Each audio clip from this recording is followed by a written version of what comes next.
sur la question du mariage, prier pour le mariage. Bon, moi je vous ai déjà expliqué un peu comment très tôt j'ai failli être perturbé par ça quand celui qui m'a approché dès mes premiers jours d'arrivée à l'église a commencé à m'orienter dedans. Et la façon dont, je dis, ça a failli me perturber parce que, nouveau converti que j'étais, plutôt que de m'orienter dans le sens de rechercher les choses qui vont contribuer à ma croissance spirituelle, chose dont j'avais le plus besoin à ce moment-là, lui, il m'a mis dans la tête que Dieu, lui, il est un prophète et que Dieu lui a révélé qui est ma femme. Je parle de quelques semaines ou bien quelques mois de conversion que Dieu lui a révélé. C'est lui qui venait me trouver dans ma chambre en cité et avec qui j'ai commencé à faire mes premières études bibliques. Donc, il y avait une série d'études bibliques là pour la formation des disciples. Donc, c'est avec lui que je faisais ces études-là. On n'avait même pas épuisé la première série que le gars a commencé à me mettre ça dans la tête que est-ce que tu pries pour ton mariage? J'ai dit non. Bon, moi, j'étais étonné. Il dit non. Parce que c'était très loin d'être ma préoccupation. Étudiant en licence, il ne sait même pas comment il va sortir, à quoi il va ressembler quand il va sortir de l'université tout à l'heure.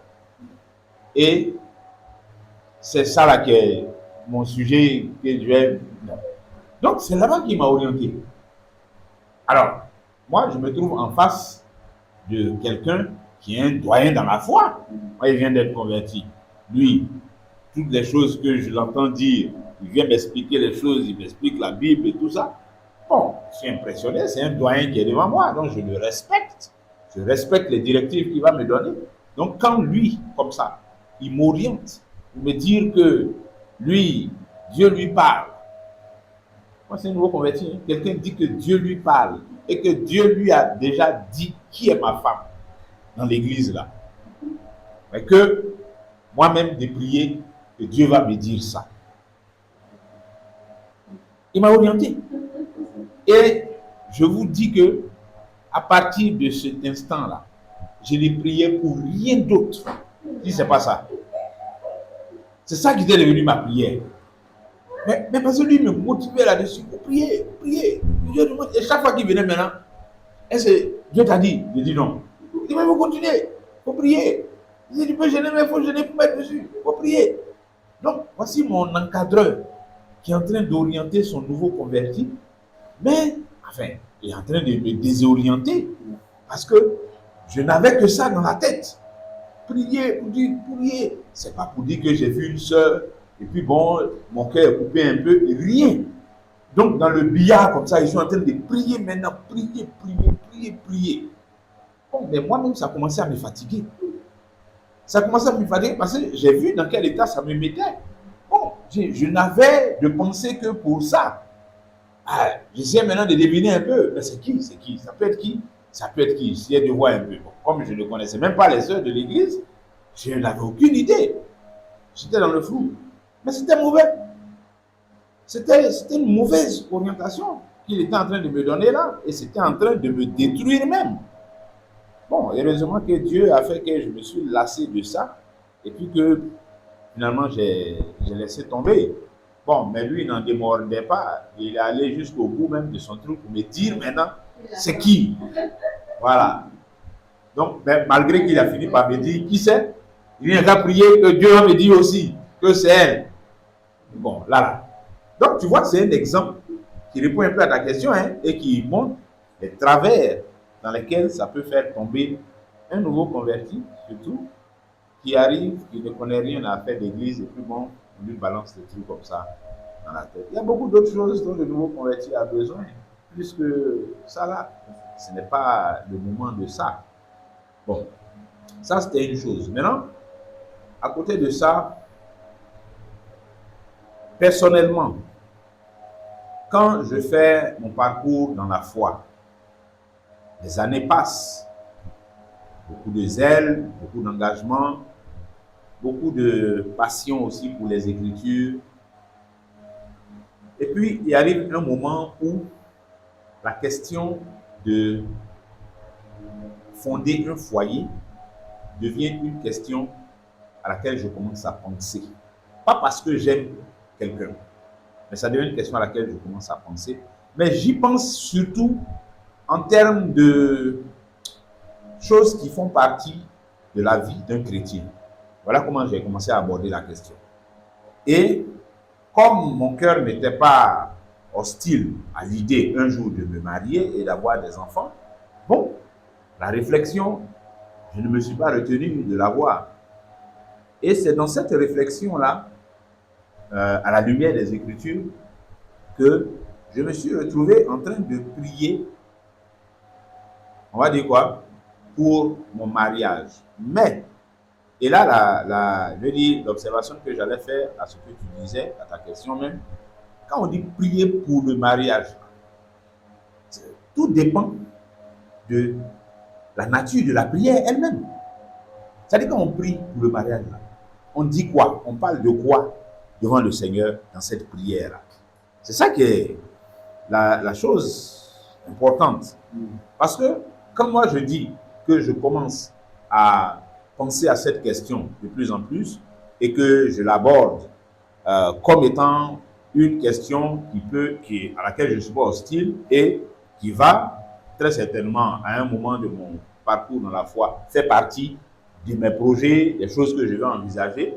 C'est sous cet aspect-là que j'aborde ça et que je m'engage dans la prière. Donc, c'est sous cet aspect que moi je dirais que je priais déjà pour mon mariage. Maintenant, quand je priais pour mon mariage, c'était surtout orienté en direction de Seigneur, affaire de mariage là. C'est pas une petite affaire. Il n'y a pas femme que j'aime pour le moment là. Hein. Mais si je t'en parle déjà, c'est parce que je sais que c'est quelque chose qui est délicat, qui est important. Donc, comment je vais me marier? À quel moment je vais me marier? Ça est dans ta main. Je ne veux pas me tromper. Je ne veux pas me jeter dans les trucs que je vois, que j'entends. Il faut me préserver de ça. Mariage là, je vais entrer dedans, mais je vais entrer bien. Si telle est ta volonté, je vais entrer dedans. Mais il faut que j'entre vraiment bien. Donc, toute la sagesse qu'il me faut, tout ce qu'il faut que j'ai comme outillage, comme préparation et tout ça pour entrer dans l'affaire de mariage, il faut me donner ça. Il faut m'apprêter comme ça, que je sois vraiment bien équipé pour entrer dans le mariage. Maintenant, et celle-là, j'ai commencé à prier pour elle avant de faire enfant. Je n'étais même pas marié, mais puis elle commençait déjà à prier sur l'affaire de l'enfant. Dans la foulée de ce que je suis en train de dire là.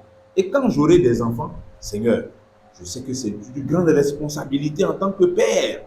Je comprends ça parce que je lis dans les Écritures, je vois ce que tu as dit concernant la responsabilité des pères vis-à-vis des enfants. Quand tu vas me donner un enfant là, Seigneur, donne-moi l'intelligence aussi pour pouvoir les éduquer selon ta volonté. Je ne veux pas être un père bizarre. Voici quelles étaient mes prières. Quand j'ai prié pour mon mariage, je n'avais personne en vue, mais c'est ce grand balayage-là que je faisais déjà, parce que j'y pensais, je réfléchissais à ça, et puis je me projetais là-dedans. Donc, ça me donnait des sujets de prière, des requêtes de ce genre-là que je présentais au Seigneur. En même temps aussi, ce n'est pas devenu un truc qui me passionnait, ou matin, midi, soir, c'est pour ça que je prie. Je veux dire, ça commençait à faire partie progressivement des choses que je présentais à Dieu dans la prière. Donc oui, je pense que sous cet aspect-là, prier pour son mariage par anticipation, parce que pour moi c'était une très longue anticipation, par anticipation, ça peut être quelque chose de bon. Ça peut être quelque chose de bon et d'utile. Voilà. En fait, je vais prendre l'exemple un cas où, par exemple, une personne, comme le pasteur a parlé du fait de savoir comment est-ce que je prie pour le mariage, vraiment. Moi, j'ai été confrontée. Peut-être que je me dis, peut-être que je suis mal agi. Moi, je voudrais qu'on puisse faire le contraire. C'est-à-dire que parfois, tu peux rencontrer par exemple des personnes qui sentent en elles le désir de se marier, qui n'est pas peut-être comme toi, tu vois. Tu vois la mouvement, tu sais que les personnes par exemple veulent se marier. Toi, parce que toi, par exemple, tu n'es pas très porté par ça, que tu vas décourager la personne. Tu vas tout trouver.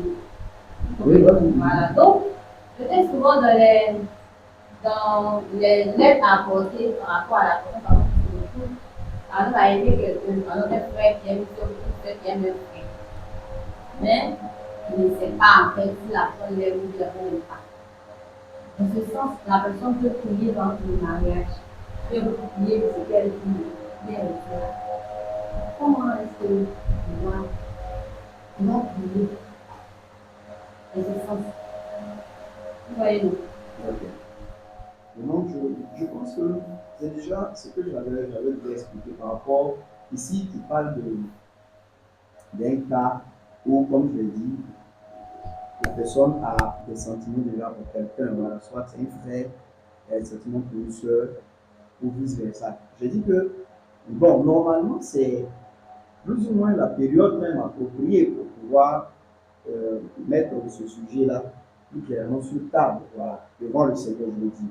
Et bon, là où on pourrait avoir des objections, c'est ce qu'on a dit, soit que le frère ou la sœur est nouveau ou n'a pas encore pris assez de temps pour avoir la maturité qu'il faut. Bon, à ce niveau, si moi je suis son frère ou sa sœur ou son pasteur, bon, avec sagesse, je saurais lui parler pour dire que ce n'est pas vraiment le moment approprié. Il faut prendre du temps pour pouvoir, par exemple, affermir. Mais si c'est déjà un frère ou une sœur qui a plus ou moins quand même la maturité qu'il faut, et qui aime quelqu'un, c'est le moment, je veux dire, approprié pour pouvoir mettre le sujet devant. Alors, encore un exemple pratique.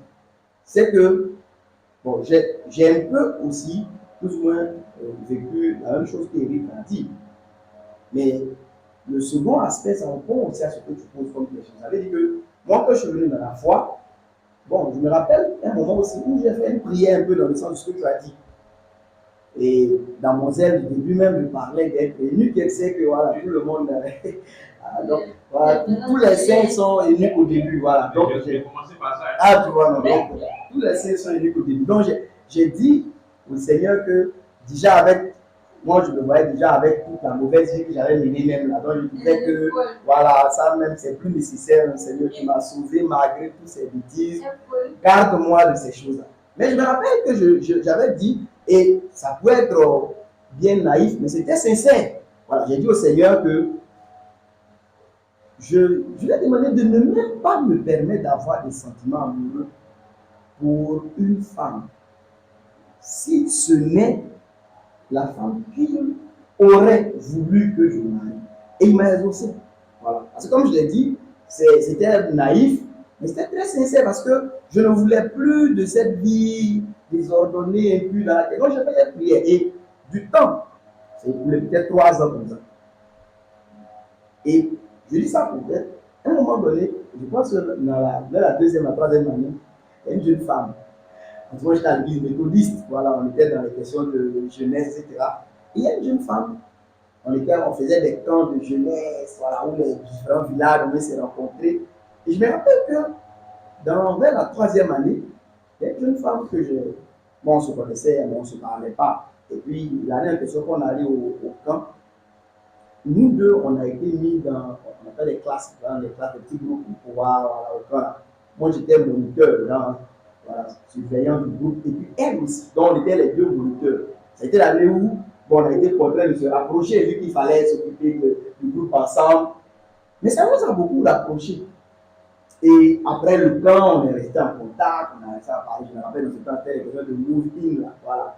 On se faisait les 150 messages, je ne sais pas de quoi on se parlait, on disait, je ne sais plus.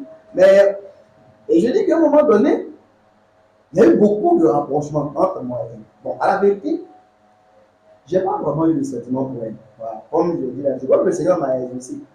Bien que moi, je n'avais pas eu de sentiment pour elle, mais j'ai vu qu'en fait, une jeune femme, elle a commencé à développer des sentiments pour moi.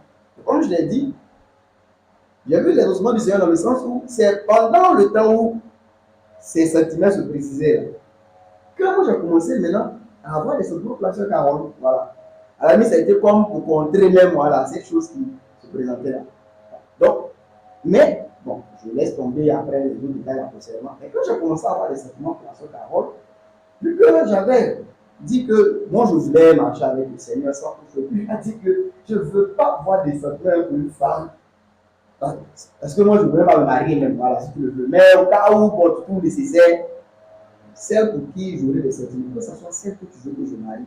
Et quand j'ai commencé à avoir des sentiments pour la sœur Carole, bon, je suis revenu devant le Seigneur pour dire, ah, voilà, moi je commence à aimer la sœur qui est là.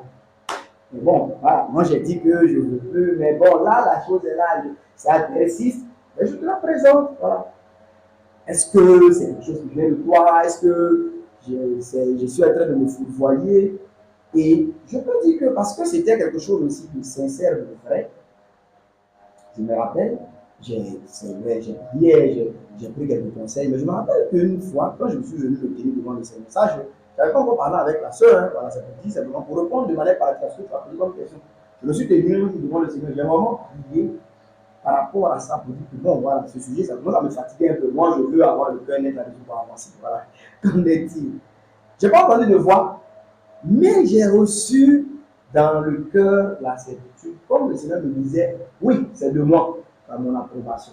Et quand je me suis levé, mais je ne me suis pas levé pour aller dire à la soeur, Dieu me dit que tu es ma femme. Non, voilà, je ne l'ai pas fait. Je me suis plutôt levé maintenant pour, je veux dire, chercher à parler avec elle, je lui ai posé des questions, je me rappelle, je lui avais demandé si elle était fiancée. Toujours là, j'attendais sa réponse comme les résultats du bac. Je ne voulais surtout pas qu'elle me dise oui, j'ai dit, mais attends, c'est ce que j'ai reçu là, c'est qu'est-ce qu'en est-il? Mais bon, voilà, je dis que maintenant, on j'ai l'image de parler avec elle, etc., jusqu'à ce que je puisse lui parler très ouvertement des sentiments que j'avais pour elle. Je dis que par exemple, elle, bon, c'était aussi des choses auxquelles elle n'a jamais pensé. Mais c'est après que moi, je lui ai parlé, pour dire qu'elle aussi, elle a prié le Seigneur pour dire, bon, voilà, un tel sujet, voilà ce que le frère dit, qu'en est-il? Et puis le Seigneur aussi a mis comme il m'avait parlé, selon sa tête qu'il m'a donné, mais il a convaincu cette soeur. Voilà. De ce que je lui avais dit, c'est comme ça qu'on s'est engagé à marcher ensemble. Donc, je vais dire que si le temps, on n'a pas dit que la personne est devenue parfaite, mais qu'elle a eu quand même mûr, elle a acquis quand même en expérience dans le Seigneur, et qu'à partir d'un moment, des sentiments amoureux pour un frère ou une soeur naissent, mais c'est le moment même de mettre la chose devant le Seigneur. Mais comment prier? Mais prier, je dirais, de la manière la plus simplement, avec beaucoup de sincérité et de foi, comme un peu ce qu'on a dit là. Ça veut dire que ce n'est pas les prières où le frère a je le veux coûte que coûte. Ouais, non. Parce que souvent, c'est ça qui trompe les gens. Ça veut dire que parce que c'est un frère, il est dans l'église, bon, il a une petite voiture, tu vois, non. Voilà, et puis c'est mon genre. Quand c'est comme ça, les soeurs, elles ne veulent plus écouter le Seigneur. Ça veut dire que la prière qu'elle fait là, c'est juste la forme. Et surtout quand il y a beaucoup de soeurs qui sont sûres. Voilà, c'est ça. C'est ça, ça devient. Et de telles prières, je pense que Dieu ne peut jamais même. Parce qu'en fait, on prie, mais à la vérité, on a déjà décidé et on ne veut même pas que le Seigneur nous dise le contraire. Voilà. Donc, je dis surtout, quand je parle de sincérité, c'est le serviteur de Dieu, la servante de Dieu qui dit, je suis le serviteur, je suis la servante du Seigneur, qu'il me soit fait selon ta volonté. Seigneur, j'ai commencé à aimer la soeur. Mais par exemple, ce que j'ai dit, j'aimais la soeur, et je disais au Seigneur, c'est que moi j'ai dit que je veux te suivre sérieusement. Bon, là, il suit quand même, et bien quand je n'arrive pas trop à me défaire de cette affaire. Si c'est de toi là, il faut éclairer ce qu'on va faire. Mais ce n'est pas de toi, il faut me dire, ça va avancer dans mon chemin. Mais par exemple, ce que je disais était vrai. Et je ne vois pas quel est l'intérêt du Seigneur à troubler un de ses enfants qui est si sincère devant lui. Par exemple, ce que Eric a présenté, de telles prières, le Seigneur les os. Je n'ai pas dit que tu vas forcément entendre une fois, mais soit que ça paie bien dans ton cœur pour que tu puisses t'engager pleinement dans ce projet, ou que tu te rends compte que ça a été peut-être que des choses sur lesquelles tu as été voulu un peu parce que vous avez eu un peu de rapprochement, et puis bon, il te libère le cœur, tu avances. Mais quand par exemple il y a, je dis comme ça, ces désirs forcés que la sœur a, c'est je la veux forcer. Bon, quand c'est comme ça, là, honnêtement, ce que je vais faire comme prière là, c'est un peu comme ceux qui ont dit à Jérémie d'aller prier. Vous avez déjà lu ça dans Jérémie, je crois, chapitre 43 là. Où eux-mêmes, ils avaient déjà, quand tu prends la carte là, on dit ils étaient ils ont quitté Jérusalem. Ils sont arrivés à Bethléem. C'est-à-dire qu'ils vont en Égypte. Donc, ils ont déjà commencé le voyage. Maintenant, à Bethléem, ils voient Jérémie. Et puis, il faut demander à Dieu si on va partir en Égypte. Vous avez déjà vu ça, non? Et voilà. Et puis, ils ont dit, quel que soit ce que Dieu va dire, on va faire. Et Jérémie allait prier 10 jours après. Dieu lui a répondu. Jérémie a commencé sa réponse par dire que vous avez mal fait de m'envoyer. Ben vous là, vous êtes des gens, vous n'êtes pas des gens vrais. Vous êtes des gens rusés. Et puis il dit que bon, voilà, Dieu me dit de vous dire de rester à Jérusalem. Ils ont dit, tu mens, c'est pas Dieu qui parle, c'est Baruch qui est en train de te monter. Dieu même sait que, c'est-à-dire que la situation où on est là, on sait, Dieu ne peut pas dire qu'il faut qu'on va partir. Et les bâtiments vont. Donc tu vois que c'est des gens, c'est juste la formalité. On a vu le prophète va prier. On va certainement pas le dire au début et on va, ils disent que quel que soit en bien ou en mal, on va faire. Souvent c'est comme ça on fait, mais Dieu connaît les cœurs, comme je dis. Quand je suis quelqu'un à la vérité, si Dieu dit c'est pas la seule, il est plus venu dans l'église là. Et que dans mon cœur, Dieu voit ça déjà. Donc, pour telle prière, bon, on va forcément recevoir une réponse favorable. Voilà, de Dieu, et puis quand on va aller chez la sœur, là, Dieu ne veut pas. Voilà, et puis après, on ne sait pas qui a menti dans l'affaire. Donc, je dis que la prière à faire, c'est surtout s'assurer qu'on est suffisamment, je dis comme ça, abandonné au Seigneur. Voilà, faire qu'il y a suffisamment abandonné. Pour, par exemple, oui, j'aime la sœur, mais si le Seigneur ne veut pas, je continuerai mon chemin. Oui, c'est vrai, j'aime le frère. En tout cas, je pense que c'est un frère qui est bien. Et je voudrais bien qu'il soit mon époux. Mais si le Seigneur ne le veut pas, je continue mon chemin. Honnêtement, quand pour moi cette honnêteté est établie à la fois et qu'on prie, je pense que Dieu peut nous éclairer. Mais quand ça manque et qu'il y a déjà une sorte de décision déjà arrêtée, mais qu'on n'ose pas faire sortir ça là, même quand Dieu interpelle, on n'entend pas. Quand il essaie de nous parler, on ne comprend pas. Voilà. Et on cherchera toujours des choses un peu, voilà, non, il y a eu un son, il a vu, voilà. Et souvent, on veut forcément que l'on approuve ça. Je pense qu'en grande partie, ce manque de sincérité peut être à la base de beaucoup de confusion aussi dans ces genres de prières. On a l'impression que Dieu n'aime pas. Parce que pour moi, Dieu, c'est un bon Père.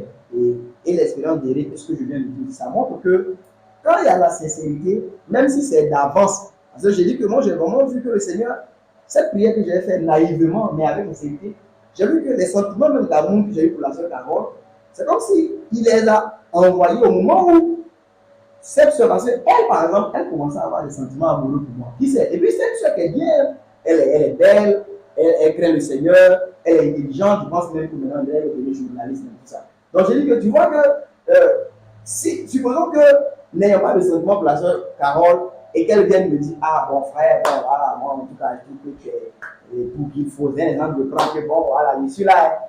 Peut-être que ça aurait pu fausser voilà, mon choix. Donc, mais parce que hier, ce que Eric a appelé une prière par anticipation, j'ai prié par anticipation, mais non pas dans le sens, comme j'ai dit, de prier pour ton mariage, dans le sens où il ne faut pas avoir des blocages, mais parce que je voulais honorer surtout le Seigneur. Je lui dis, non, je veux te plaire, je veux même vivre sans mariage, si tu le veux. Mais, bon, comme je suis ton serviteur et que c'est toi qui décides de ma vie, peut-être que tu voudras bien que je me marie, mais voilà la chose que je te demande. Pour ne pas aussi aller encore, parce que j'estime que j'ai vécu une vie déjà désordonnée. Je ne veux pas aller voir la sœur Ange, après c'est pas elle, la sœur Myriam, franchement, Seigneur, garde-moi de ça au moins. Voilà, si j'ai des sentiments pour une sœur, que ce soit celle que tu as révélée. Et c'est ce qui s'est passé.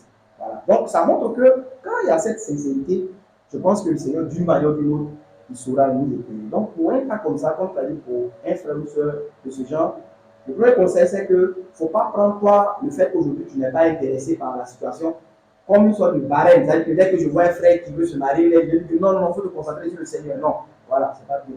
Voilà. Mais on a dit, si tu trouves qu'il a encore beaucoup à apprendre du Seigneur, ce n'est pas aussi des injonctions, il faut le faire savoir que, honnêtement, moi, j'estime qu'actuellement, là, ce qui nous est plus utile, c'est d'apprendre à ceci, cela. Donc, est-ce que tu ne peux pas laisser ça un peu pendant un temps? Mais si la personne a déjà plus ou moins les discussions qu'il faut en maturité, en caractère, etc., donc, c'est de nous dire, surtout, de présenter son sujet devant Dieu avec beaucoup de sincérité. Il ne faut pas qu'il y ait déjà une sorte de décision arrêtée et puis être prise. Parce que ça ne sert à rien. Il ne faut pas dire tout à l'heure, si je veux aller boire l'eau, il ne faut pas que je vienne prier, Seigneur, donne-moi l'eau, et puis dès qu'il finit, je vais prendre l'eau pour boire. Ça ne sert à rien. Si tu veux boire l'eau, va boire. Là, si tu as un problème, tu Ça va dire que c'est Dieu qui m'a dit, c'est toi qui t'es levé pour partir. Donc, j'ai vu un frère, comme je disais, il y a certaines conditions qui sont là, je veux forcément qu'il soit mon mari. Bon, c'était déjà fait que je le fasse. Voilà. Au moins, il n'est pas dit, mais il ne faut pas que j'aille prier le Seigneur. Vous lui dites, Seigneur, voilà ce frère. Est-ce que tu veux que, voilà, c'est toi qui veux que je sois avec lui? Je vais te dire non, hein. Voilà, parce qu'il ne va pas toujours dire oui. Je peux dire non. Et souvent, j'ai aussi remarqué que le Seigneur, les choix qu'il fait pour nous, honnêtement, ce n'est pas selon la chair. Voilà. C'est selon l'esprit. Et souvent, nous, ce qui fait que souvent on tient dur, on ne veut pas laisser là, c'est des choix charnels. Comme je dis là, c'est un frère qui est un peu d'une condition un peu bien.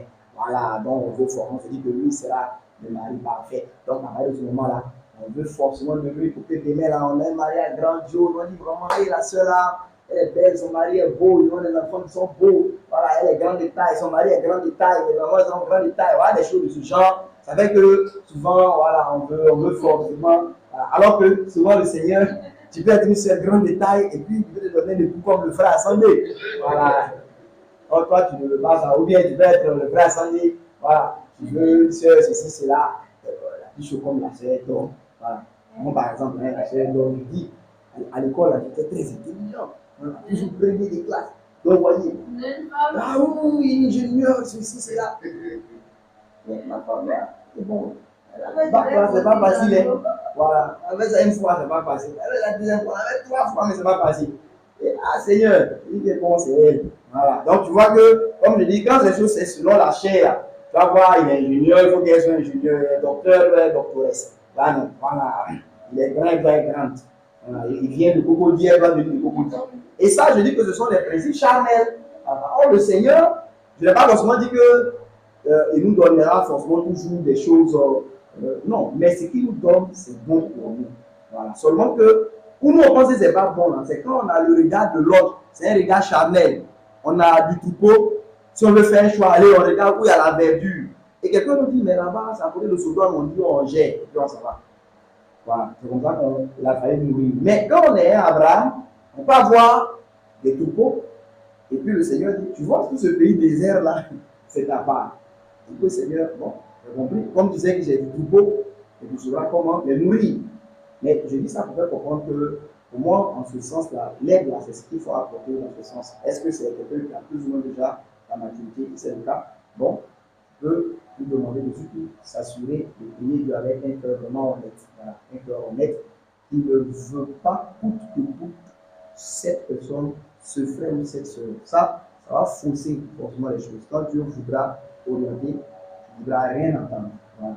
Et ça va nous envoyer dans des déceptions. Parce qu'après, quand on s'est convaincu que c'est la personne, et que bon, ouais, après tu ne peux pas forcer la personne à te marier.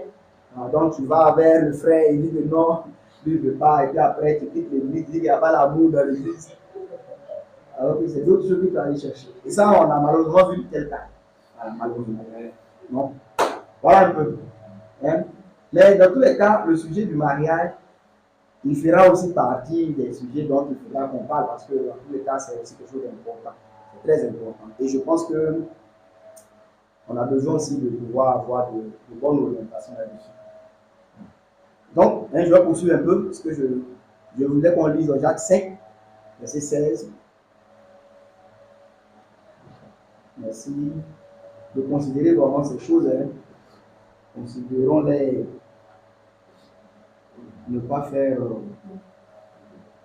beaucoup d'erreurs. Beaucoup d'erreurs. Jacques 5, verset 16. Un frère peut être beau aujourd'hui, mais demain il peut suivre Gédéon là, tu vois. Hein? Voilà, alors toi tu vas regarder la beauté et puis vous êtes mariés. Voilà, après demain il devient un gars de la révolution chrétienne. Et là, tu ne sais pas comment tu vas faire. Jacques 5, verset 16. Dieu vous faire.